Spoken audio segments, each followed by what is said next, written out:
An infamous comedian once said, 90% of life is just showing up. Showing up is important. At a neighbor or a friend's funeral, you show up. A friend or a neighbor is in a difficult situation, and you show up with a casserole and with a kind and comforting word. An elderly neighbor has a yard that needs to be mowed, and you show up and mow the yard.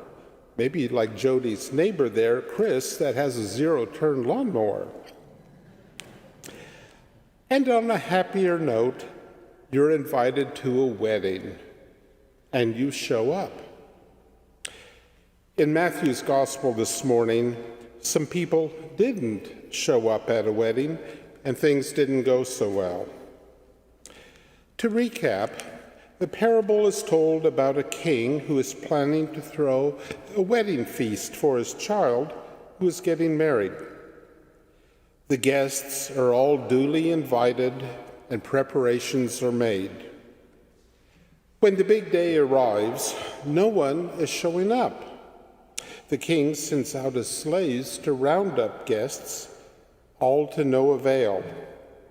So the king sends out other slaves and tries to entice or cajole or maybe even guilt the invitees into attending with a wild description of the food to be served and of his efforts and sacrifices made in preparing this food.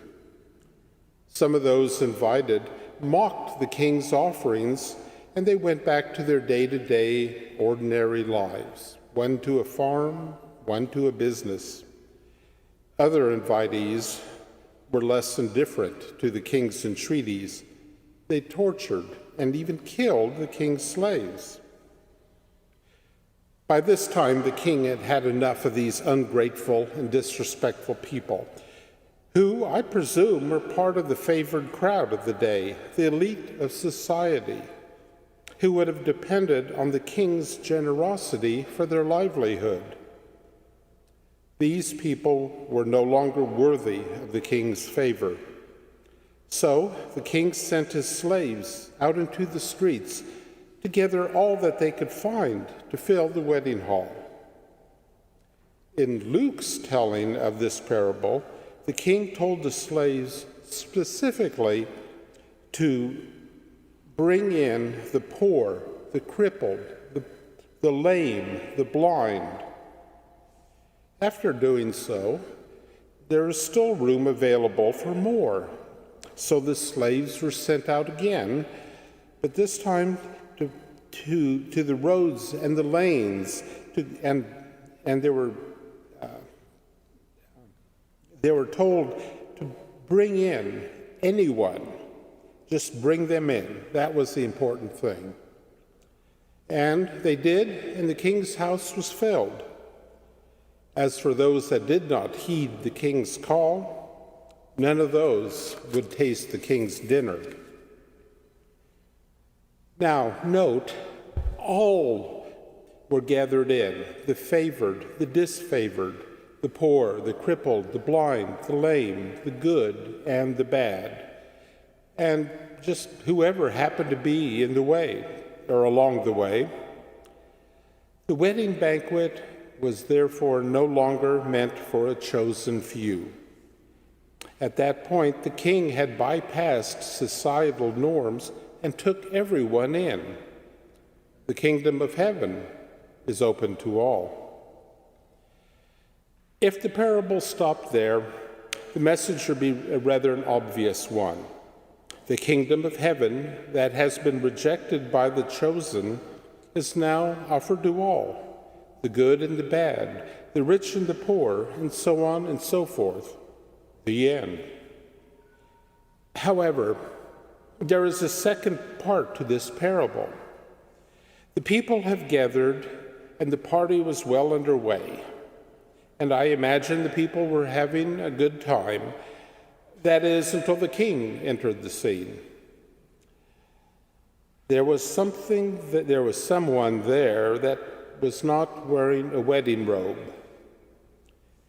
The king approached this guest and generously asked him how he entered the feast without a robe. He greeted this guest as a friend. The enrobed guest would not even speak to the king. He was bound up and thrown out into the outer darkness with weeping and gnashing of teeth. So what is the deal about wearing a wedding robe? I had never heard of wearing a special robe when attending a wedding. But after doing a little research, I discovered that at that time, wedding robes were a thing. And actually, they are just little more than this alb that I'm wearing or any of the acolytes are wearing. It is a plain white garment that is worn over one's clothing as a way to level any class differences between the guests, and I suppose also a way to eliminate any possibility of upstaging the bridal party. The robes were provided by the host, so there would be no excuse for anyone not to have one. Typically, we interpret wearing a wedding robe or a robe as a garment of righteousness. This guest was nothing more than a party crasher who just showed up to enjoy the food and the revelry without bothering to show due respect to the other guests, and most importantly, to the king. It was all about himself. The kingdom of heaven going on in that banquet hall was being opened up to all, and yet here was an unrighteous and clearly unworthy Jehu who had no business being there.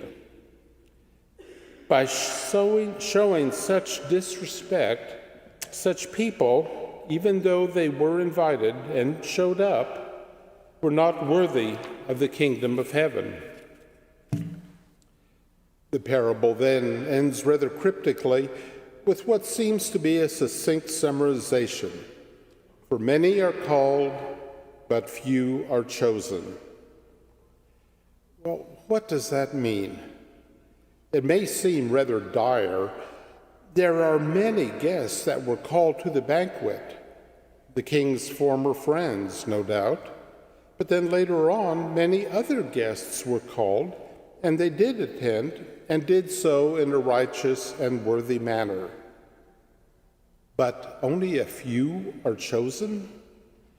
Is the kingdom of heaven some sort of lottery or raffle where many tickets are sold and only a few are chosen?